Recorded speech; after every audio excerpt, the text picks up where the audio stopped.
am back with another spooky story. And this one is a submission from South Africa. Apparently, South Africa got some shapeshifters. And because it is October, spooky season, you might want to watch this one at night. So we're gonna call the person who submitted the story Flowers. So this is a story that Flowers heard about this particular family in her neighborhood. So there was this girl who lived with her granny because her parents worked way too far in another city. So this girl lives with her granny and her parents used to just send money back home to her all the time. So one day this girl decides to go out with her friends and go to a party, and it was gonna be late. So she asked her grandmother, and to her surprise, her grandmother actually said yes. Which is odd because this is like, these people are known to be strict. This is shocking, but shoot, she wasn't gonna question her grandmother. She already got the permission she needed, so she was out. So she went to the party, had a good time, and stayed a little bit later than she needed to. So around 4 in the morning, she leaves the party and comes home. But once she gets to her house, she finds a cow literally standing right outside in their yard. They don't have a farm, they don't own a cow, and the cow is literally just standing there like it's frozen. So the girl goes on to try chasing the cow away, trying to hit it with rocks, but this cow is not budging. Why isn't this horse moving? What the fuck? So in the midst of that, her neighbor was coming home late from her night shift because the neighbor was a nurse. She sees her neighbor and she calls out for her yo. The neighbor walks over and is looking at this cow and told her that this cow is probably a witch. And then she went on to tell this girl exactly what to do to get rid of this cow. She told the girl to go boil some water, and once the water reaches its boiling point, throw it at the cow. So the girl took the neighbor's advice. So while the water is boiling, she's really looking at this cow in the front of her yard nah, I gotta get rid of this. So she grabs a beer bottle and throws it at the cow. The beer bottle hit the cow in the face and cut the cow's face, and still nothing. This cow is not moving. And finally, water's done boiling. She's done playing these games, so she walks over to the stove, grabs the water, and throws it on the cow. And when she threw the boiling hot water on the cow, the water winded up hitting the cow's right thigh specifically. Y'all, after she threw the boiling hot water, still nothing. This cow is not budging. So the girl just gives up and is like, okay, I'm just gonna go to sleep. And at this point, she's drunk, she's tired, it's late, she didn't go check on her grandmother, so she just decided, you know what, fuck this cow, I'm just gonna go to sleep. I'll tell my grandmother about it in the morning if it's still there. So following day, the girl wakes up and she wakes up around 12. And she went into her grandma's room to check on her and explain to me why her grandmother's face had a cut on it. Her right thigh was seriously burnt, and she's seeing all of this and just decides to call her grandmother an ambulance. And basically, after the grandmother was admitted to the hospital, the gal fled. She left the neighborhood. This was just too odd for her. And the neighbor who saw it all happen, who told her, hey, go boil some water and throw it on the cow, saw the grandmother being transported to the hospital the following day. So she knew. And basically, she went around and told the entire neighborhood, which is how people were able to find out that that particular woman in that house was a witch. So what basically winded up actually happening that night when the girl came home and saw the cow in her yard, what actually happened was her grandmother went to go do her deed with her witch friends, and she shapeshifted into a cow. But as soon as she got home, she could not change back into her regular self, because the minute she got back, her granddaughter also got back. She can't shift back. So she winded up having to wait for her granddaughter to fall asleep so she can turn back into her human self. Well, that was the end of that story. Thank you guys so much for submitting your stories. If you guys want me to stay in South Africa for a little bit longer, maybe I will. If you're from South Africa and you have an exciting spooky story that you'd like me to tell, please feel free to DM them to me on TikTok or on Instagram. If you've sent me a story a while ago and I still haven't told it, it's probably because I haven't seen it yet. I get hundreds and hundreds of messages every day. And sometimes the grammar be so poor, I can't read it. And most importantly, a lot of the time, these stories are just not interesting. I'm really not about to tell every single story that y'all submit to me. It has to be good. I'm really not about to tell your story just because you feel entitled to it. No. Please, if you've already DM'd me on TikTok, please do not go and DM me on Instagram as well. Or filling up my inbox. Don't remind me to tell your story. If it's good enough, I promise you I will get to it. Anyway, thank you guys so much for watching this video. Make sure you follow me on TikTok if you haven't already. And go ahead and subscribe to my YouTube channel. We're so close to 25K, yeah. And follow me on Instagram just so that I know that it's real. We are at 4K on Instagram. Get me to 5K, please. All right, thank you guys so much for watching from your favorite Haitian homegirl. I'm back with another spooky story. And if you think that living in America means you're safe, I have a story submission from the Bronx. We're gonna call this person Rita. You might not want to watch this one at night. So Rita said, growing up in the Bronx, she used to live with her mother and her grandmother in this 3-bedroom apartment with 2 bathrooms and 1 living room. She said while living there, she always had a vivid imagination, even as a kid. But she said she never really thought much about like her imaginations or anything. The things that she would constantly see, because she's always been more in tune with the more spiritual parts of life. So she would see things that other people could not see. She says she had one experience though that scared her to death. And low-key me too. She said it was around 11 o'clock at night during a big storm. She had just finished watching a Disney movie, so nothing with paranormal activity or anything. She says as 11 o'clock hits, she starts feeling this presence. She refers to the presence that she's feeling as them. She said she felt them coming to get her. She said the demons made it clear to her that they were coming and would try everything in their power to take her life. So remember how I mentioned that there were multiple bedrooms in the house and 2 bathrooms? But the first room that everyone always seems to look at is her grandmother's room. And it's at the end of the hallway, by the way. And it usually gets really dark in that hallway. They didn't have lights in the hallway, but where Rita's room was located, if her lights were on, it would light up the entire hallway. So at first, Rita says she starts to hear knocking. And the knocking is coming from down in the first room. And she says she thought nothing of it because, again, she has a vivid imagination. But the knock grew louder. And she started to hear laughing coming from each of the rooms that were along the hallway. Sinister laughter. And as she's hearing the laughs, she starts to see shadows growing along the walls. And these shadows start moving in different motions, almost like a circle. And she says as she's looking at this, she notices that there's basically a main shadow that's different from all the other shadows. And it seemed like this 10-foot shadow, like it was so long that it was hovering over the ceiling. Well, all the other shadows just started circling around this one 10-foot shadow. She said she didn't notice that the shadows actually had red eyes. But there was one shadow, however, that didn't have red eyes. It was that same 10-foot shadow that was hovering. He was tall and distinctive from all the other shadows. She says she winds up locking eyes with the tall shadow. And this is not a dream, this is real life. As she locks eyes with this shadow, the shadow just froze. The shadow just stared at her for a good minute, just looking.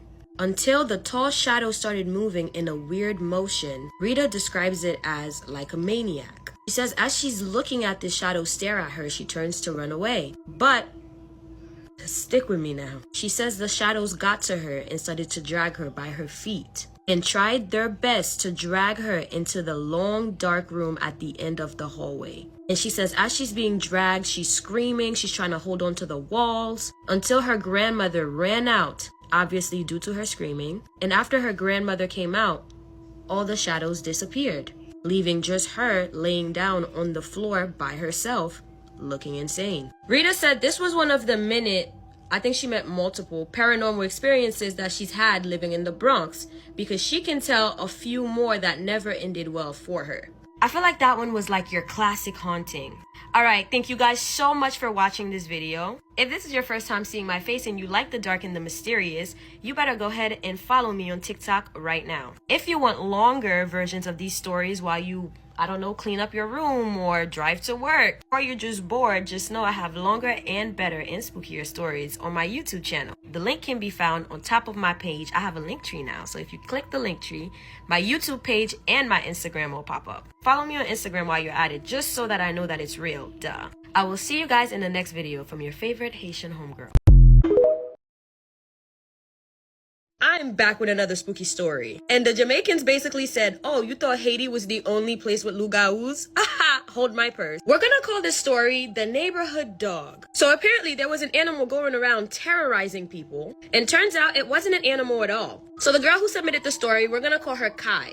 Kai lives in Portmore, Jamaica. Now, Kai says as long as she was growing up, even as a little girl growing up, Kai says that she's used to her neighborhood having stray animals. The people in the neighborhood would even feed those stray animals, But there was this one dog that would come around. Kai says that there was something about this dog. He just made people uncomfortable. And the dog just had very realistic human features. Like the dog's eyes looked very human, and there's just a certain manner to the dog that just screamed human. And not to mention, this dog would get up and walk on its two paws, just like little weird suspicious stuff. Now Kai says she's known this dog since she was a child, and for whatever reason, around the time that Kai turns 13, this dog would start showing up in her dreams. She would have terrible dreams about this dog. She had a dream that one day the dog chased her and bit her. One day she even had a dream that the dog was eating somebody's heart. Kai says she continued to have multiple dreams about this dog, and it would be back to back. The one that really broke the camel's back for her was when she dreamt that one night the dog somehow appeared in her room and attacked her and chewed off her face.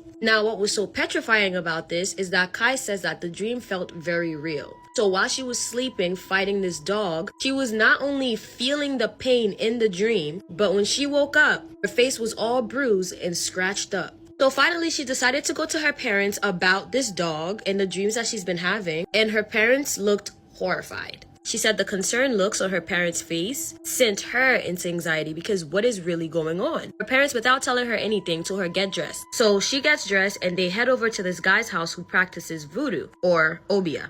The voodoo guy told her basically how to dress her bed before she goes to sleep to avoid these nightmares from happening. So she had to use a specific type of sheet on her bed of a specific color, and then use holy water mixed with Florida water to bless the bed. He also gave her this sack full of herbs and like little rocks or crystals inside of it that would then keep her safe. And she was supposed to put that underneath her pillow every night before she goes to sleep. And she did, so that seriously slowed down the nightmares. Now, the sack of protection stuff literally lived under Kai's pillow. She never moved it. So there was no need for her to check every night before she goes to sleep. She would just go to sleep. One day she went to sleep like normal, and this time she has a dream. The dog is back. And this time, the dog was pissed. The dog started attacking Kai in her dreams again. And at this point, it's not just her face. This dog is attacking her everywhere. And Kai felt like she was going to die in her sleep. And she says as she's laying on the floor thinking that she's going to die in her sleep, in her dream, she starts to see the dog transform into something. So the dog went from being a medium-sized dog. Now the dog is getting bigger and bigger. Shape of the dog seemed to be morphing. And out pops a man. The dog just turned into a man in her sleep. The man stood up and walked up to her in the dream, and this man told her, I want you to see my real face when I finish you.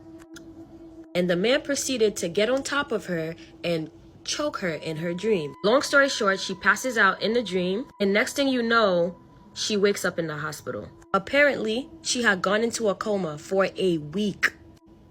Somehow, that night when she went to sleep a week prior, the sack of protection was somehow removed from under her bed. And it wasn't when she woke up that her parents decided to come clean to her about something. Kai's parents told her that that dog, her mom told her that that dog is in fact her ex-husband.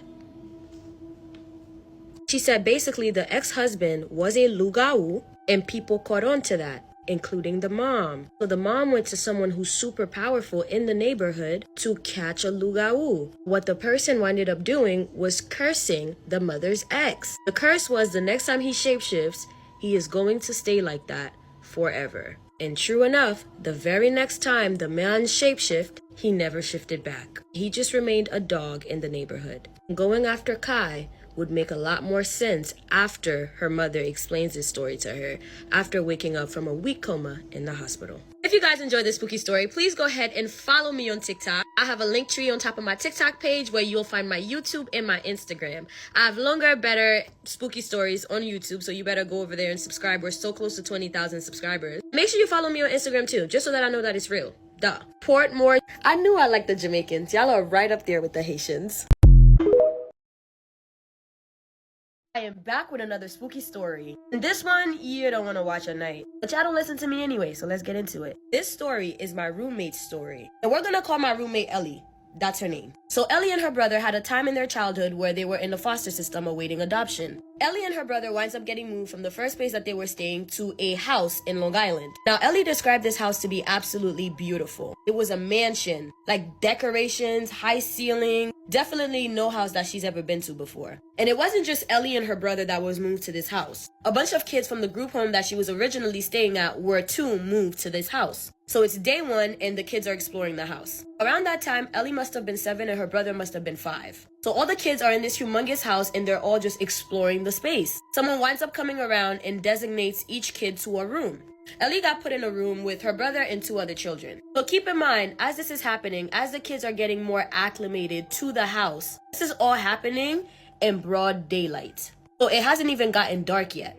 Kids get put into their rooms to put their stuff down, and they notice the closet in the room. The closet was closed, but for some reason, the kids, they seem to be intrigued by this closet. So they decided that they were actually going to open the closet and go through it and just see what's in there. And before I tell you guys what happened, I want you guys to be able to picture the closet. The closet had shelves. But what the kids at the time did not know was that the last shelf on the closet actually led up to an attic.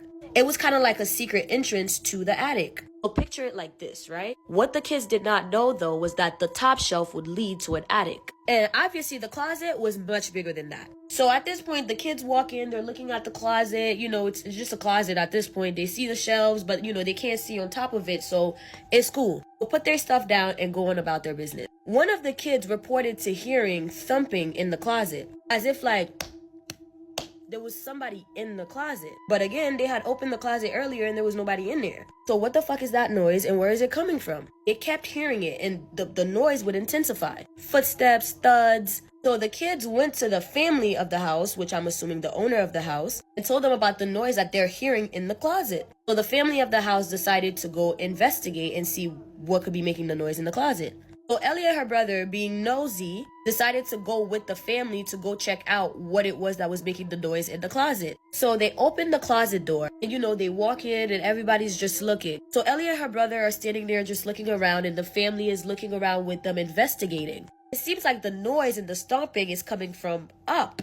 So one of the members from the family picked one of the kids up so they can like be able to get a better view of what was going on up there. So as the little boy is like reaching up there to see what's going on, just like a scary movie, y'all, why the little boy got snatched into the attic. Ellie and her brother saw this with their own 2 eyes. They stood there and they watched this little boy literally get yanked and pulled into the attic. Everybody starts freaking out.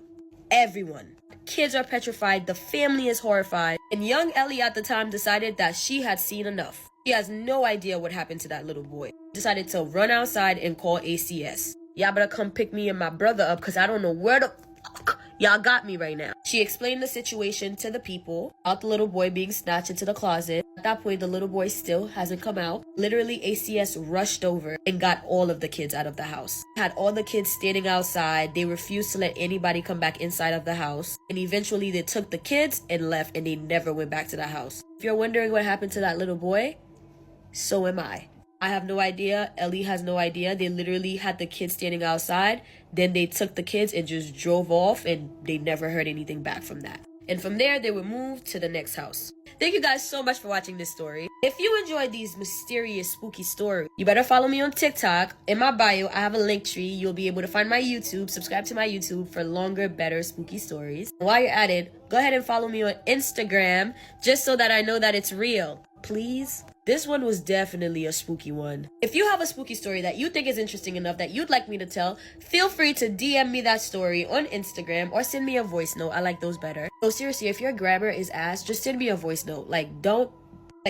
Don't piss me off because I be getting brain aneurysms trying to read these stories. Send voice notes. I have plenty more ghost stories, not just from Ellie, but Ellie's friend Shayna. We were all sharing ghost stories yesterday and I was like, oh yeah, this is about to be the next series. Because Ellie went on to live in another haunted house after that where a little girl's spirit lived in her bedroom. And Shayna had a very strange encounter when she was just a little girl. I can't wait to tell you guys all about it. Make sure you guys leave a comment letting me know which story you guys want to hear first and what did you guys think about today's story from your favorite Haitian homegirl.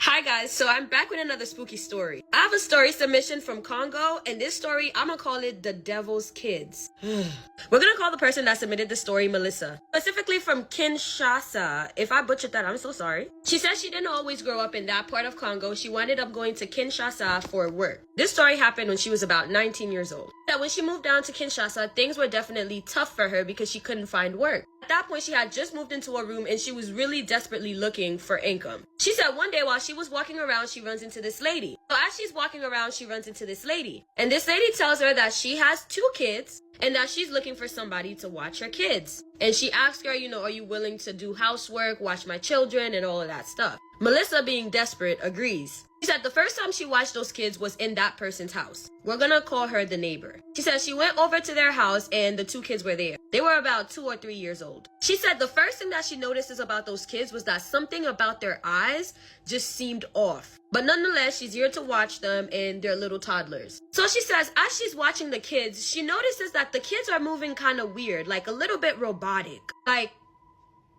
Like there's something off about their movement. She gets around the house and she starts cooking for the kids. She prepares their food, puts it on the table, and the kids are not eating. She assumes they're probably not hungry right now and they'll probably just come back for the food later. She also notices that the little girl specifically would just sit in this one corner and just stare at this corner. And it seems like there was something going on in the corner that nobody else could see but her. Because whatever it was that she was staring at, she seemed to be fairly amused by it. Think of a kid watching TV, but instead of television, this little girl was staring at the wall. Now, Mel says one thing to mention is that the entire time that she was in the house, those kids did not interact with her once. She said it's like she was there, but she really wasn't there. Because those kids just walked around the house doing whatever they please, and whenever Mel would try to interject, it's as though they couldn't even hear her. So she says she goes back and tries to feed the kids one more time because the food is still on the table. At this point, it's been a while. They're not eating. So she tries to put them to sleep. It's not working. So she leaves the kids in the room to give them a break for now, but definitely these are the weirdest kids that she's ever watched. Mel said right after leaving the kids' room, she doesn't know what happened to her, but she started to feel faint. Like her head was spinning, and it feels like she just needs a nap, like ASAP. So she sits on a chair and she dozes off. And she said that was one of the worst nightmares that she's ever had in her life. Because as she fell asleep, she didn't realize that she fell asleep because she was lucid. And she says the only thing that was different was the house seemed a little bit darker. And out from the kids' room comes out the children. But not just the children, because there was a large figure behind the children that had its hands on both of the kids' shoulders. So it's as though this figure was leading the kids. She said the kids were emotionless as they walked toward her. She said she was horrified, obviously. She said as the kids get closer, she starts to notice something. She notices that out of the girl's ears, out crawls spiders. So there's spiders coming out of her ears. And she notices that the boy's eyes are switching colors, changing from red to deep black to brown, with just rapidly changing color. At some point, the figure stops, takes his hands off of the kids' shoulders, and the kids continue to walk towards Mel. They get to Melissa. As she's sitting there, she's feeling like she can't move because she's so afraid. She said one of the children put her hands on her head, while the other one put his hands on her heart. She said the closer the kids got, she started to hear this high frequency. It's like her ears started ringing. So once they finally made contact with her, everything just intensified. She said her ears were ringing so bad, she started to feel like her ears were bleeding. She said her eyes felt so heavy that she couldn't keep them open. And she started to lose feeling in her body. When suddenly she blacked out and all she could hear is just a loud beep. She said she woke up from the dream, and at that point, the kid's mother came back. Kids still haven't eaten, kids still haven't slept. And she had a weird dream about the kids that didn't feel like a dream at all. When the mother comes home, she tells them that she doesn't know what it is, but there's something in her spirit telling her that there's something wrong with the kids. And she said the mother told her, don't speak on something that you don't know anything about. The mother tells her that those kids have actually been born for a very long time. They are much older than they look, by about 16 years. They stopped growing at that age 15 years ago. So needless to say, the lady ran home and she never went back. Said at that point she was so horrified that she just needed to move back in with her family. She said she could not stand to sleep alone. And when she went back to her family and explained everything that she went through with those little kids, they told her that, the kids were probably going to drain your energy to death, right? Because those are demon kids. Mel says she just moved away and just never thought about the day again. All right, thank you guys so much for watching this spooky story. Thank you, Mel, for submitting your story. I tell stories from all over the Caribbean and all over Africa, all over the world, to be very honest with you. So if you have a story that you think is interesting enough that you would like me to tell, feel free to submit your stories by DMing me on Instagram or DM me on this TikTok app. And please don't DM me saying, hey, can I send you a spooky story? Just send it to me. Thank you. If you haven't already, make sure you subscribe to my YouTube channel. We are almost at 15,000 subscribers. On my YouTube channel, I tell longer and better versions of these stories. Duh. If you have not already because you're a fake ass bitch, please go ahead and follow me on Instagram just so that I know that it's real. That you're not a fake ass bitch. I'm just kidding. Maybe. Thank you guys so much for watching. Peace out from your favorite Haitian homegirls. I will see you guys in the next video. I have another story submission from Zimbabwe. We're gonna call the girl that submitted this story Tana. So Tana says a few years back she was visiting Zimbabwe and accompanying her was her cousin and a close family friend that she's known ever since she was born. She said for context, both her and the family friend both used to live in Zimbabwe until they moved to Australia. However, the friend did move before Tana. She said one day she went over to her grandmother's village that she used to live at like decades ago. She said the Voodoo tribe. Now you can look up these people to see what type of people they are. I don't know what she means by that. She said it's a very rural place and unfortunately not one of those places where you can let people know what your plans are. Like needless to say, you shouldn't let people know that you live abroad or that you be traveling because jealousy is really a problem there. So anyway, Tana, the cousin, and the family friend, so they all had gone down to this village where they were only supposed to stay for one night. One night did turn into more because as they were trying to leave, the car that was working perfectly fine when they got there stopped working. So they were forced to stay the night because they couldn't go anywhere. So you know how Tana was with the cousin and a family friend? She said, well, unfortunately, the family friend had moved out of Zimbabwe since they were really young. So they don't really have much knowledge about what's basically known out there. Like you're not really supposed to eat at other people's houses. Tana was taught if other people, strangers, offer you food, you say no. Tana and her cousin both seemed to be on one accord about that. However, it was different for the family friend who didn't grow up in Zimbabwe. So it comes to dinner time and Tana and her cousin, they already know better. They're coming up with excuses as to why they're not eating. They said they have snacks on them, they're really not hungry, and that it was okay. And these people were pushing them to eat and they were like, nah, like we're good, like we're full, it's okay. However, the family's friend in particular was so damn adamant on eating. We should call her Big Back for this story because she was hungry. Even though everybody's telling Big Back, no, we don't eat at strangers' houses, we don't do that. Big Back was gonna do what Big Back does, eat. Long story short, the family friend ate the food and everything was cool up until they were about to go to sleep. Tana said, I kid you not, on everything, this girl started acting like she was possessed. This girl is saying that she can see thousands of demons surrounding her. The girl was also saying that she can see the devil and that the devil was here. Proper fear on this girl's face. Sorry. And mind you, Tana knew this girl to be a very nonchalant person. So right now she's definitely acting out of character. This girl starts speaking in tongues and even saying certain words in their language. She's also becoming extremely violent. Then eventually she starts to vomit. And at this point she is vomiting liters of liquid. Like gallons of liquid. And they also said that this liquid was like black mixed with blood, which was not normal. So basically, while all of this is going on, they look over and they notice that there's a cat just chilling in the corner in the room. And nobody noticed this cat because obviously of everything that was going on. But you know how cats are like scaredy? So like whenever they hear like a random noise, like they jump and run away. Well, not this cat. That cat was not budging. It was so creepy that Tana's cousin tried to pick up the cat to like put it outside because it was just there stuck staring at them. And Tana's cousin walks over to pick up the cat and it was so heavy. Like they could not move that fucker. It's as though the cat was glued to the ground. Eventually the cousin was like, nah, there's something up with this cat. I just know it. And in order to get rid of the cat, trigger warning, the cousin walked over and unalived it. And like the second the cat passed, their friend started to go back to normal. Literally instantly. So fast forward to the next day, 2 people from the village just storm into the room angrily. And like these people were pissed. And they were asking like, did y'all kill this cat? Did y'all do something to a cat that was in this room? And the cousin steps forward and admitted, yeah, we got rid of the cat. And these people were livid. They were so mad. They were asking, how could one unalive a cat?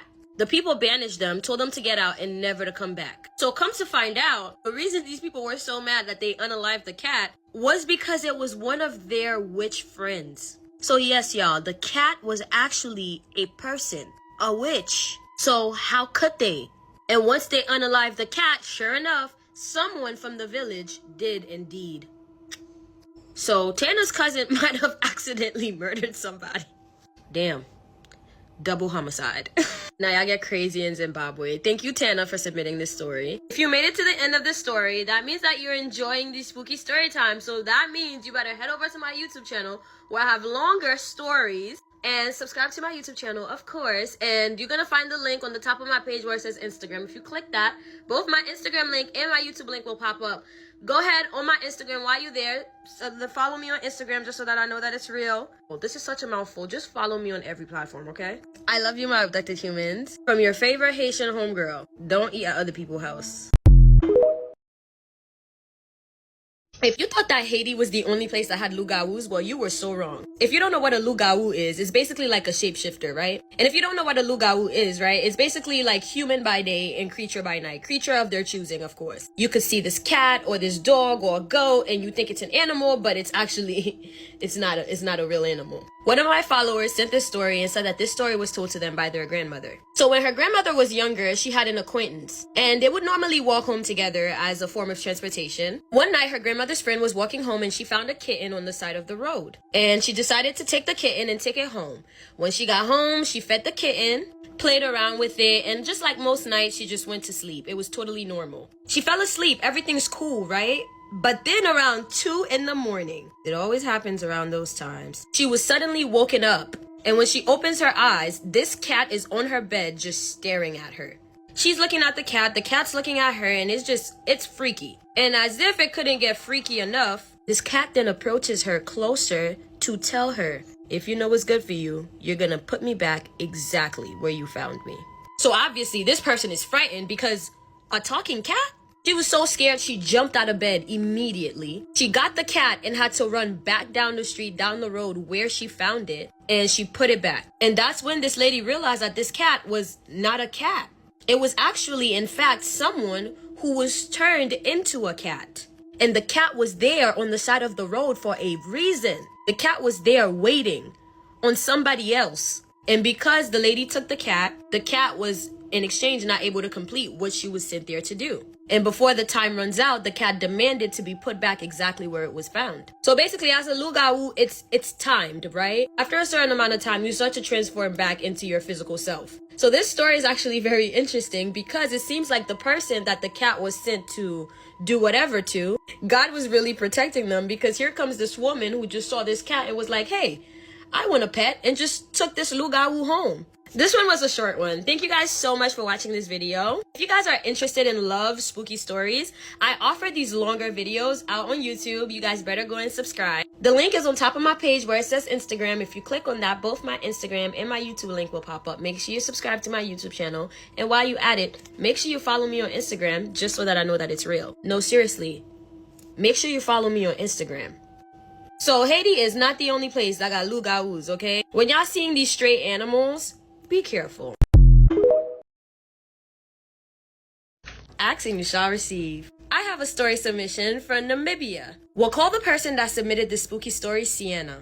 And this tragic story was her younger sister's story. Now, Sienna insisted that she had a beautiful childhood. She said her family was considered a little bit more upper class out there, and so she had opportunities. She said she didn't grow up necessarily poor. She said they had a nice house as far as she always knew, a big back space, and all the children from the neighborhood would come and they would play together. She said something that was extremely rare though within the people that she lived around. Since she lived in a nice neighborhood, everybody else in that neighborhood pretty much were in the same class as them. But one thing that Sienna's family had that the rest of the block did not was her entire family, including Sienna herself, although she was just 9 years old at the time, already had their passport and visa. And so they were able to travel internationally, which is basically looked at as a major thing if you don't have the means to do it. She mentions that whenever her parents would go on vacation, she would have this aunt that would come over and watch her. Now, it would either be her grandmother or her aunt, but then at some point her grandmother started getting too old, so her aunt took over and her aunt would be the one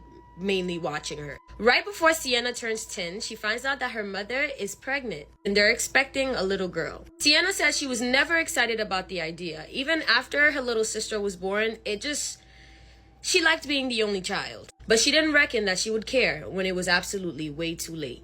She said her mother had a very healthy pregnancy. She even had a home birth and she bounced back and everything was great. She had a healthy baby. Now, as I mentioned, the dynamics in the home for Sienna was just a little bit different because she wasn't used to having, the attention split. But she didn't hate the idea of it because she started to see her mom more often because her mom started to stay home to take care of the baby. So fast forward a year, now the baby is 12 months. Sienna's mother decides to go back to her duties, which would mean that the aunt would be coming back to watch them. Sienna described her aunt as a beautiful woman who would never hurt a fly. She remembers her aunt being very nurturing and very loving. She says there's something about her aunt that just draws you to her. Man, woman, and child, she just had that factor about her. Now, it could have been her astonishing beauty. Point is, they didn't believe that this woman was capable of hurting a fly. Now, fast forward to 6 months into the aunt watching the children. Now, I guess at this point, the baby would be 18 months. Now, keep in mind, the aunt wasn't watching them for 6 months straight at a time. Like, she would come to the house and then leave and then come back, She would come on a as-needed basis. Fast forward 6 months into that, the mom starts having these weird dreams about her toddler. She had a dream that a doll came to life in her daughter's room, and the doll walked up to her daughter while her daughter was sleeping. She described the doll, by the way, to look like a weird, fucked up version of Chucky. The doll laid its hands on the baby and whispered something, and then the mother woke up. She woke up to her baby crying, just profusely just crying. And Sienna, who was in the house, described it as like one of the most piercing sounds that she's ever heard come out of her baby sister. She was nonstop crying for hours. And they stayed up with the baby trying to comfort this baby. And they watched this baby right in front of their eyes turn purple. And they've also watched that baby take its very last breath. After crying for literal hours, it stopped. And they described the silence to be deafening. Unfortunately, the baby was pronounced dead, and it just raised a lot of questions because this was a perfectly healthy baby. What happened? And of course, they're thinking that this has to be witchcraft or voodoo related, and they've looked at everyone around them and they just could not figure out who would do something like that for the life of them. Exactly a year after her baby sister passed away, it was strange how her aunt, who used to take care of them, she was relatively poor. She didn't have nearly as much as Sienna's mother did. I mean, she took care of her children. Sienna's mother was living a pretty good life in comparison. And while Sienna's mother, she married into wealth. So Sienna's dad was the one with the status. But a year later, after they lost their daughter, they watched this woman go from living in this disheveled, ugly, broken down house to basically a mansion. She's managed to get herself a car. She moved out of the town that she was staying in. She went from rags to riches. She now has a passport, she's also traveling, and she seems to be doing really well for herself out of nowhere. Watching their aunt's life change, and nothing triggered the change. She didn't marry anyone new, she didn't get a new job. Where is all this wealth coming from? It hit Sienna's mom. And when the news hit Sienna's mom, she just could not believe that her own sister would sacrifice her child. And she did it for nothing short of wealth and riches. But remember that if you do evil, at some point your own acts will always catch up to you. Because shortly after, the aunt started suffering from an incurable disease. She said, we'll call it cancer. She struggled for years and wound up passing away 5 years after that. Now, Sienna believes that her mother probably had something to do with that. But yeah, that is the story. This one was really sad. Thank you so much for submitting your story. Alright, thank you guys so much for watching this video. If you guys like this story, make sure you like the video. Make sure you also share it and you follow me on this here app. And then where it says Instagram on top of my page, click that. Both my Instagram and my YouTube link will pop up. I have so many long, good stories on YouTube that are waiting for you guys to listen. Make sure you subscribe to my YouTube channel, and while you're at it, follow me on Instagram just so that I know that it's real, as I will be telling a more in-depth version of this story on my YouTube channel. Alright, I love you, my abducted humans. Ciao. I finally have a story submission from Zimbabwe. The girl that submitted the story says she could never understand how other people trust stray animals, because after her experience, she can't. Spooky story time. She said in her childhood home, they had this big yard All the other kids would come through to play, and sometimes, random animals would be walking around, but you never really paid any mind. Now, she said she knew about witchcraft and all of that, but she didn't grow up in her home practicing anything like that, so she wouldn't know anything. When she was about 9 or 10, she started to see this black cat. The cat would just stand there in a corner in the yard. It wouldn't really interact, move around, or anything. It would just stand there in the corner in the yard. The other kids would play around it and nothing. No one ever saw it come in, but at this point, people started noticing it. So people started wondering, dang, how long has this cat been here? Because I noticed it yesterday, and it's here again today. No one's thinking anything of it. Like, everybody just went on with their lives. It's 2 months later, and the cat is still there in the same position. It's like it hasn't moved at all. Everyone would just come outside and just stare at this cat like, they just assumed that the cat, this was just its nesting place, so they just left it alone. And throughout the days of the month, people would go outside to check to see the status of this cat. People even started going as far as bringing the cat food outside. 5 months later, the cat is still there. It has not grown, but it eats. And it's not weird to them that the cat hasn't grown in size because some cats are just naturally small. Until one day, the person who submitted the story decided that she was going to help out the cat. At this point, it's been like 5 months and the cat is still right there, in the same position that people noticed it from the first time. She decided, you know what? She's gonna take this cat inside. So not thinking anything of it, she walks over to the cat to pick it up. She gets there, slowly approaches the cat. The cat has no reaction. She picks up the cat and brings it inside. The first thing that they noticed a day later was that they had a worm infestation in the house. And they're saying like worms are like crawling up the walls. Like they're everywhere.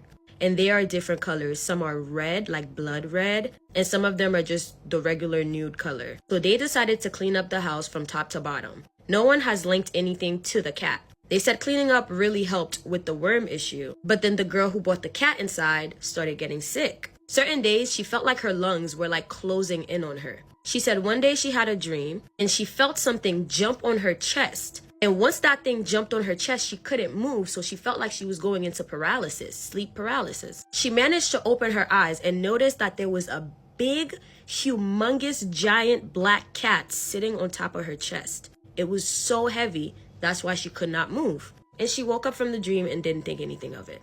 Her little brother reported to her that one day while he was going to the bathroom and it was late, he noticed that the cat's eyes were a really unusual color. They were blood red. And the cat was staring at him with a menacing look. That freaked him out and he just ran. He told her about what he saw and she was like, cats' eyes tend to look weird in the dark. So, people in the house started having really weird dreams. Really weird dreams about being attacked. Being attacked either from the back or by something that they cannot see. So the mom grew wary of this and she started telling people about her experiences in the house and they told her to go to a witch doctor. And she did. She invited one of them to her house and immediately upon stepping in that house, the person said, there's a strong demonic entity in this house. And they said, what? The cat is just walking around the house and the witch doctor sees the cat and automatically just startles back. She asked them, why do you have a beast in your house? The witch doctor instructs everybody to exit the house ASAP. So they do. They locked the door and she drew a symbol in front of the house. She explains to them that their pet is not what they think it is, and that this cat was actually sent to the house, and that it just needed permission to come inside. And Lord and behold, whoever brought it inside gave it permission to fuck with the family. And the cat was sent to this woman's house by one of the other women from the village. Confusing though, because they were friends. The witch doctor entered the house by herself, and she said after what felt like an hour, this woman comes out of the house with this creature that they've never seen before. She described it as pale. It had like patches of hair. It had 2 long teeth and that was it. And it looked about lifeless. Needless to say, they no longer pick up random cats that they see on the street. I hope you enjoyed this spooky story. Thank you guys so much for watching. If you did enjoy it, there's plenty more where that comes from. I have an entire playlist. Make sure you hit that follow button. And while you're at it, if you're looking for longer and better stories, honestly, I have them all on YouTube. If you click where it says Instagram on top of my page, you'll see my Instagram link pop up and also my YouTube link. Subscribe to my YouTube channel. And while you're at it, follow me on Instagram just so that I know that it's real. I just did that in one take. You know it's coming. I love you, my abducted humans. Much love from your favorite Haitian homegirl. I'm back with another spooky story. This one is a submission from South Africa, so let's get straight into it. Ladies, sometimes your in-laws be trying to take you clean out, and you just have to know. So we're gonna call this girl Apple. She meets this guy. We're gonna call him Adam. So now Apple and Adam, they get together and now they're in a relationship. One thing Apple remembers from meeting Adam's family is that they didn't like her very much from the first day. And she thought this was okay and that she could work through this. It's okay to not like her at first, but then eventually she's gonna become a part of the family, especially if they don't break up. And she claimed to have a pretty solid relationship with Adam, so there was nothing for her to be concerned about in the first place. She said 3 months into the relationship, she suddenly gets pregnant. So now the family, from her perspective, from Apple's perspective, is forced to have to like her because now she's about to give them their grandbaby, you know? So she moves in the house to carry on her pregnancy. She said upon moving in now, she knew these people didn't like her, but maybe because she was pregnant, it allowed them to be nicer to her. You know, she's gonna bring a child into this world for this family, so, you know, they might as well treat the host with respect. Throughout her pregnancy, everything was going at least good enough. Nothing crazy that she would feel unsafe. I mean, she would overhear the family talking shit about her, but like questioning whether that was his baby or whether she's just a whore. But, you know, nothing for Apple to concern herself with because, like, obviously, they're not gonna say any of these things to her face. There was this one person particularly in the family that would, you know, give her like massages and stuff whenever, like, you know, her stomach or her body starts to hurt. She says she doesn't know exactly what it is, but 5 months into her pregnancy, she unfortunately has a miscarriage. She says even though she's always had a healthy pregnancy, at 5 months, she miscarried. And she said that was just baby number 1. Because she went on to try again with her man, and the same thing would happen to baby number 2. They even went for a 3rd time, and the same thing happened on the 3rd try. She carried and lost 3 babies for this man. So by the time it was the 3rd baby, people really started questioning her because it was just like, maybe she's not able to have children. And unfortunately, her boyfriend Adam started to question the same thing too, like, yo, like, this is the 3rd time you've put me through the ringer in the excitement of having a child, and then you don't pull through. Apple was going through depression, anxiety, and so much with, you know, the loss of 3 different, that she started to lose her sense of self. She stopped taking care of herself, and she just walked around their house completely depressed. Her husband didn't want to try again, and at this point, she didn't want to try again either. One day, she was laying around the house, and her husband, with his mom and the aunt and the grandmother in the house, all came to her and told her that she had to leave. But during her worst time, she got kicked out of that house. She said she had to go back in with family, which she thought was the worst thing that could have happened to her at the time. But she says now looking back, that might have actually saved her life. Because after she moved in with her family, they gave her a lot of remedy. They took her to a river to bathe.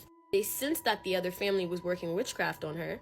They made her drink this disgusting cleanse that made her very, very sick for like 5 days. But it was to clear out her reproductive system because it was clogged. She says months after going back in with her family, she started to feel like herself again. She got back together with one of her previous exes, not the one with the murdering family, a guy before him. And she said that upon their first try, she was able to have a child with him. And so now she has a reason to believe that staying in that house, that family was doing something to her that was making her lose child after child after child. People are wicked. South Africa, stand up, because y'all in the building today. That's crazy. If you're not already, make sure you're following me on TikTok on this your app. I love you guys so much, my abducted human. Make sure you're following me on Instagram just so that I know that it's real. I mean, like, my Instagram, it's on top of my TikTok page where it says Instagram. Go ahead and follow me on on YouTube for longer of these stories. I hope this is all making sense. I'm hungry. I'm gonna go eat. Okay, bye. Till next time.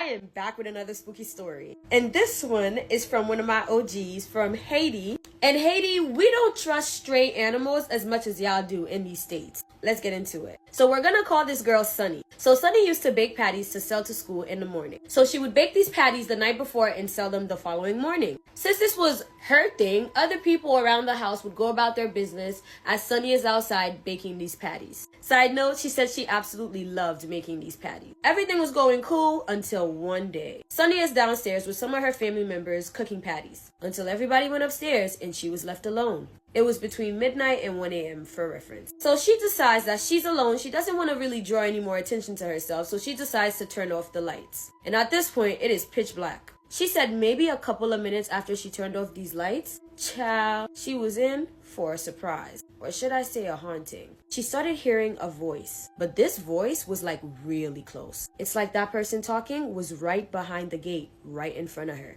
And this person is talking, and mind you, it's very close, so she can hear everything. But the strange thing is, she couldn't understand a word this person was saying. And she's listening in, and she can't understand a single word. And the weird part about all of this is if she's hearing this talking, insinuating that someone is on the other side of the gate in front of her, she is facing the gate. She should have been able to see some kind of movement, but it was dark, so she decided, you know what, she can't see anyway, none of her business. And the voice never stopped, but at this point, the voice is getting further and further and further until it got really far away and she barely heard a sound. She catches her breath. Okay, she's in the clear. When suddenly, it went from being pitch black to seeing flashlights literally wilding all over the place from every direction. And there were light protruding through the holes that were in the gate. In her mind, she's like, okay, this is insane. And at this point, she's thinking, no, someone has to be on the other side of the door doing this. And who is flashing me like this? And she says as a Haitian, she's petty. So Sunny decides to retaliate as she would stand up, turn on the lights, and says, seems like you want to see me. But you can't because I had the lights turned off. So I'm turning it on for you. Do you see me? Are you good now? And when she did that, she reported that the flashing immediately stopped. And this time, after that, it actually did get quiet. Maybe 10 minutes or so, her cousin frantically comes downstairs saying, Sunny, leave them patties and come upstairs. And Sunny refused. She said, I'm not going anywhere. I'm staying right here. And the cousin says, man, you know I want to stay with you, but I'm scared, so I'm going to head out. And the cousin left, went upstairs, and he probably talked to her auntie because the auntie would come back downstairs telling her, hey, get your ass upstairs. Her auntie's like, I feel like there's something going on. Come upstairs. She's like, I'm almost done with them patties, auntie. I'm not going upstairs. She says about 15 minutes passes, and at this point, she's done baking. As she's walking up the stairs, she notices a goat on the side of the road. At the time, her neighborhood was doing construction, so the construction workers would leave their supplies and tools and stuff. And y'all, why the goat was standing on top of those supplies? So essentially, the goat got on top of all of these supplies to watch Sunny. And this goat was not letting Sunny out of its sight. As Sunny is walking, the goat's head is following her. So Sunny decides to go on the balcony where she can get a clear view of this goat. She got to the balcony staring at this goat, and this goat is staring at her right back. At this point, they are 5 minutes into the stare down, and this goat is not leaving. And at this point, Sunny was committed because she was not giving up. So she says, you know what? Let's talk. Get over here. Let's dance. So she says to this goat, you know what? This is my property. I'm in my house. I can stay all day until the sun comes up. I bet you can't do the same. Say I won't. Nah, stay chill. Let's see who's gonna win for real. You stay there, stare at me, and I'ma stay right here until the sun comes up. We'll see who's gonna win. And as she's saying all of this, the goat is not moving. So she says, enough is enough. Alright, come get me then. Come get me. I'm waiting for you. Pull up. Run up on me then. Run up. So as she started saying, yeah, nah, I'm waiting for you. Pull up. This goat got up and literally walked away. Just she went in the house, didn't talk to anybody about what happened, went to sleep, and woke up the following day. She was completely fine. Not even a headache, not a scratch, nothing. So I guess if you troll them, that might actually work. Personally, I would have been got my ass inside. You are a brave one, Sunny. If you want credit for this story, you better go ahead and leave that comment, and I will comment on it to let everybody know that it was your story. Thank you for submitting, sweetheart. I love you guys so much, my abducted humans. I don't want to keep you guys too long. Make sure you follow me on Instagram. I dropped a story time on YouTube. It's over like 30 minutes. You guys better go check it out. And as I always say, I love you, my abducted humans. From your favorite Haitian homegirl.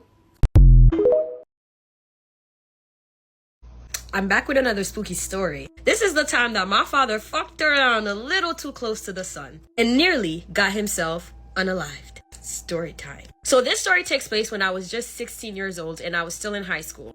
At the time, my father was dating these two cousins, And you know, typically when two people are dating the same person, tensions arise. So once the tension arose, my father had to make a decision. He had to choose one. So he did.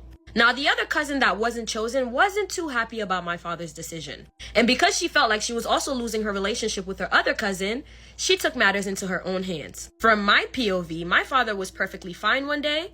I went to school and everything. He was going to work. And directly after school, I get a phone call telling me that my father is in the hospital in a pretty critical condition. So I rushed to the hospital with my sister to see my father bedridden in the hospital when he was literally just fine yesterday. And the doctors are saying had he not come to the hospital today, it would have been his last night on earth. I was horrified, to say the least. I had already lost one parent and I just couldn't bear the pain of losing another one. When my father was admitted to the hospital, he went to work that day. And the second he got to work, he fell sick. He developed this insane fever out of nowhere. He can barely even support his own body. His co-worker, who's also Haitian and has contact with his family in Haiti, noticed how bad my father was, took him to the hospital, and made a phone call to my father's brother in Haiti, letting him know, hey, I think something might seriously be up with your brother. My dad's brother in Haiti, receiving this news, rushes to my grandfather and tells him something is happening. Now, if you don't know me and this is your first story time, my family is no stranger to voodoo. They are actually voodooians, who are people who practice voodoo and also believe in God. So my grandfather and my uncle rushes to a boko in Haiti while my father is in the hospital fighting for his life. My uncle and my grandfather would find out from this boko exactly who did it and how they did it and why and exactly where they are. Come to find out, one of the two cousins, the one that was rejected, she has two brothers in Haiti who was working voodoo on my dad to try to unalive him, and she also was working her own stuff in the States. So my father had about 3 people trying to end him. The Boko also said that my father was in a really, really bad predicament and that they had to act fast. However, my father is in the United States and they are in Haiti. They needed some of his personal items like a shirt, but no one had access to that because he was in America and he'd been living here for years. Now, this is the part of the story where it's gonna sound schizo, but you just have to bear with me. So my family in this Boko goes to the crossroads and summon Baron Samedi. Baron Samedi is the loi of the dead. Baron rules over death and in also many ways also rules over life. They summoned him and told him what it was because basically my father was as good as dead.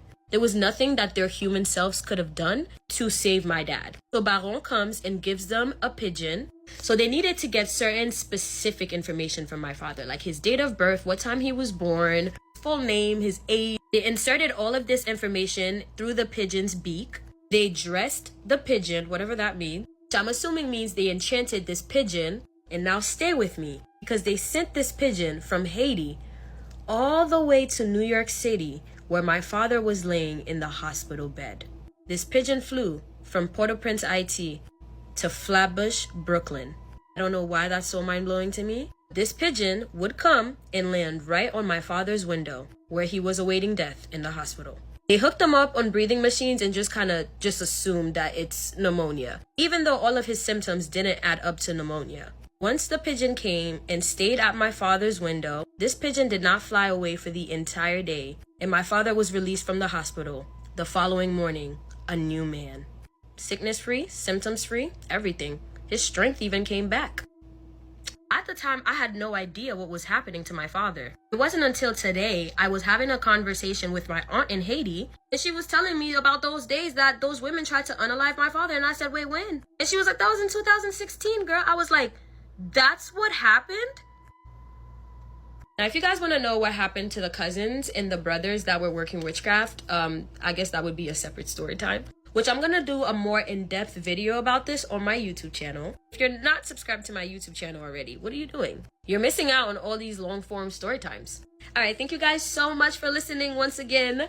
If you guys are into the dark, the mysterious, the spooky stuff, or even the conspiracy theories, I talk about all of these things on my page. Make sure you check out all my playlists. And that place where it says Instagram on the top of my page, if you click on that, both my YouTube and my Instagram link will pop up. While you're there, make sure you follow me on Instagram as well, just so that I know it's real. If you have a story that you would like to submit, you can send them to me on this here app, or send a voice note on Instagram, because a lot of y'all skipped grammar. And I be fighting for my life trying to understand what the fuck y'all saying. You know it's coming. I love you, my abducted humans. Until next time.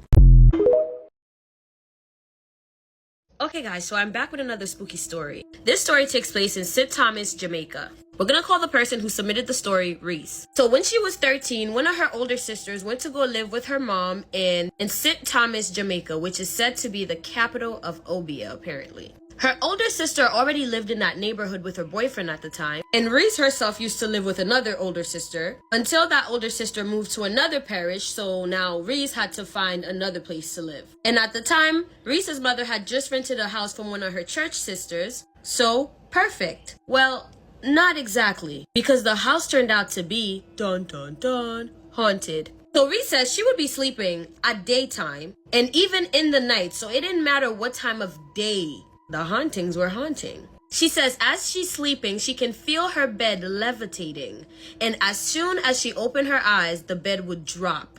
So when that first happened, she was so freaked out she ran and told her mother. And she said, I kid you not, that night she went to bed and had a dream of a man in his late 40s. He was wearing old-fashioned clothes. You talk too fucking much. And when that man said that to her, she would jump out of her sleep. Now keep in mind, her and her mom slept in the same room but just different beds. She looks over to her mom's bed looking for comfort, just to see a carcass of goat heads hovering over her mother in her sleep. I'm pretty sure a carcass of goats means like a shit ton of goats. And out of fear, Reese would just call on Jesus. And because she did so loud, her mother jumped out of her sleep. And as soon as her mother opened her eyes, all the goats disappeared. She said after that, they went to go live somewhere else in the same community though. And Reese says that literal demons would walk beside them when they're coming from night church. Her mom would dream about random people dancing in the living room. And she recalls seeing people walk past her door in the night to go to the kitchen. After living at that second house, her mom sent her to go live with her sister, which was basically across the road. She was able to get her own room there and settle. I decided to not tell y'all not to watch this one at night because y'all don't be listening to my warnings. Thank you so much for watching this story time. If you're from Jamaica, stand up. Y'all got some mysterious magic stuff out there too. Thank you so much for watching. If you have not joined my YouTube gang, you better make sure you join. We're at 11,000 subscribers and you not being one of them is just absolutely insane to me. If you're not following me on Instagram, if you don't fuck with me, just say that. Yeah. If you're not subscribed to my Instagram, not following me on if you're not following me on Instagram, not subscribed to my YouTube channel, and not following me on TikTok, yeah, you hate me. And you still watch me? It's giving hater. If you want longer and more in-depth version of these stories and you like the way I tell these stories, I have hours of me talking on YouTube, so go check those out. You know it's coming. I love you, my abducted humans. Peace out from your Haitian homegirl.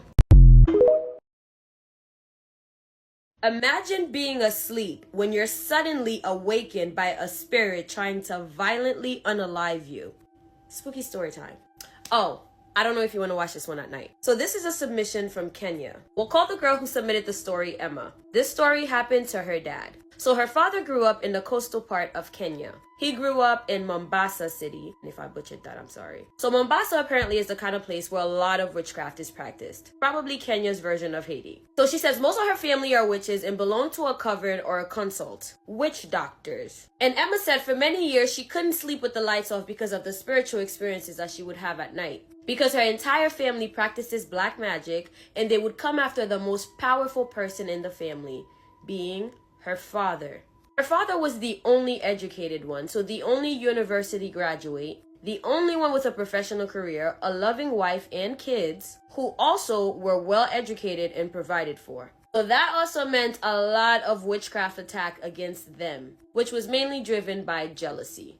So that's kind of a backstory of the family that Emma grew in. Now let's get into the spookiness. So Emma's father's folks were divorced when he was pretty young and he would find himself bouncing from house to house, relative to relative. So his father, Emma's grandfather, winded up having a heart attack, so he couldn't live with his dad, and Emma's not entirely sure why he couldn't live with his mother. Anyway, he went through a lot of rejection because nobody wanted to keep him, and this was also happening to his siblings. But he eventually found himself in his auntie's home. She was the only lovely person in the family at the time. Now, this home, Emma says she's been there. She says this home is one of the darkest and spookiest places that she's ever been in. Emma recalls to sleeping there one night and waking up, and her ring that was on her finger was taken off and placed beside her. She said it isn't a coincidence that this ring came off, because Mombasa is hot. She only visits there, but she grew up in the capital of Nairobi, which is a lot cooler. So when she goes to Mombasa, like her fingers, her toes, everything would swell up. So there's no way this ring would just slip off of her fingers while she's sleeping and just wind up perfectly placed next to her. So now that you know how creepy this house can get. Now, as I mentioned earlier, everybody in that family practices witchcraft. So you were actually the oddball out if you were in that family and you didn't practice. Honestly, you would actually wind up being a slave, and you wouldn't even know it. This is the house that her father spent a lot of his time in. So one night, after a ton of work of plastering and construction, because they were building the house, everyone went to bed and her dad slept in the living room. When suddenly, Emma's father woke up to a sharp pain in his ear. And when he touched his ear, he noticed that he was actually bleeding profusely. But that's not even the weird part, because her father saw a knife digging into his earlobe, trying to cut it open with no hand. So this knife that was attacking his ear, no one was on the other side of it holding it. It was moving entirely by itself. And throughout Emma's life, she would see the scar on her father's ear and just ask him, "How did you get the scar?" And that was the story. The same person submitted another story, 2-in-1, but I'm gonna get into that one tomorrow. I'm exhausted. Thank you guys so much for watching this video. Make sure you leave a follow. If you haven't already, go ahead and go to my YouTube channel. You understood that. Go to my YouTube channel and make sure you subscribe. We are at 11,000 subscribers already. Our community of abducted humans is growing so much and so fast. I posted a long form story video yesterday talking about, I touched on the demon roommate and went into even more details about my haunting in Cape Coral, which the people love, so you probably love it too. And if you're not already, make sure you're following me on Instagram now. You can say it with me. I love you, my abducted humans. Okay, peace out from your favorite Haitian homegirl.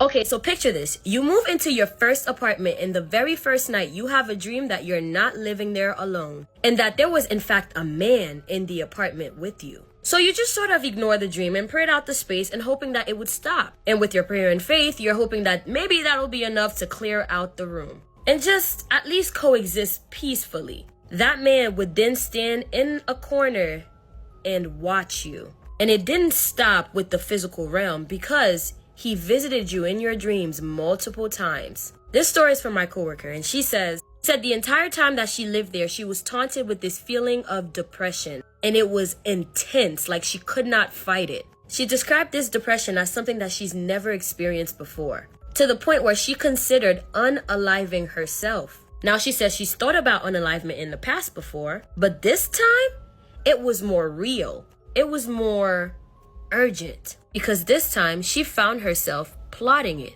She says she had a balcony 8 floors up, and every single night she had this push to jump. Like she would even see herself doing it in grave details. And she said this was so constant that if she survived the intrusive thoughts one night, oh, they were sure as hell gonna come back tomorrow. And she said not only that, but she was constantly visited by other demons in her dreams. That place was so strange. But she said, anywho, she researched the building, and there were 2 unalivements in that building prior, via the same method that she kept thinking about over and over and over again, jumping off the balcony. One of the unalivements was in the apartment directly above hers, and she said she doesn't remember what apartment was the other one. She said if it wasn't for her Christian faith, she definitely would have been the 3rd victim of that building. So I asked her, what did this demon look like? She said that she didn't always remember their descriptions. She said that she will say they typically came in the form of something else, like an animal, like a cat. And sometimes it was just a man, and sometimes it was a shadow. She said they never spoke to her, but they just stood there and watched her, or tried to bind themselves to her. She says the last one she remembers was a big black Indian-esque Guyanese looking man. He was wearing a hospital gown, standing in the middle of her bathroom.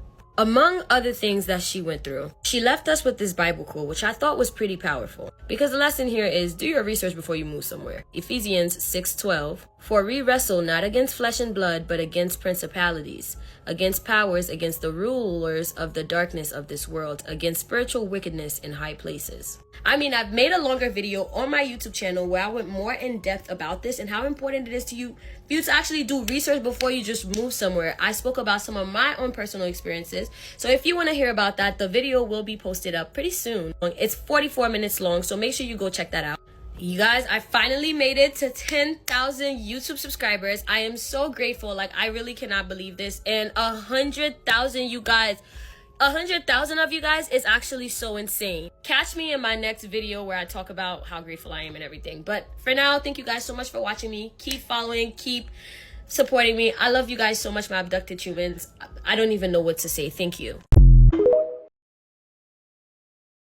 I'm back with another spooky story, and this one is dream related. So I don't know if you want to watch this before you go to sleep. This one is a dream that my neighbor had. I spoke about how my building was a little bit haunted before, and this was one of the dreams that my neighbor had in her apartment, which is adjacent to mine. So basically, she said that she used to always have problems falling asleep in that apartment. If it's not one thing, it's the other. If it's not hearing babies cry when there was no babies around, then it was hearing people coming up the steps when there's nobody coming home. And keep in mind, we live in a townhouse, so it's only 2 apartments in this building. And at the time, we both lived alone. So it would be weird that at random hours of the night, she's hearing people coming up and down the steps. Basically, somebody entering and leaving the building. And also, she would hear people speaking outside her apartment. Again, she would assume that it's me because at the time, I lived here, so it has to be me. I assumed that it was her. It wasn't until we got to talking that we realized, oh gosh, it wasn't either of us. So this particular dream that she had in her apartment, she was laying in bed facing her closet. Now, falling asleep in that apartment has always been a problem for her. Again, because of everything that goes on, like in the building. It's very unsettling. So she closes her eyes, trying to comfort herself to sleep, and doesn't remember the point where she actually fell asleep. So she closes her eyes and she opens it and notices that her closet door in her bedroom is like a little bit open. It's like cracked open. So she's laying down and she's just staring at the closet because it's just very unsettling. She looks around the room, doesn't notice anything in particular, but that it's like darker than usual and a little bit grayish. So she's laying there staring into the closet and she can't really see what's in the closet because it's like completely dark in there. So picture this.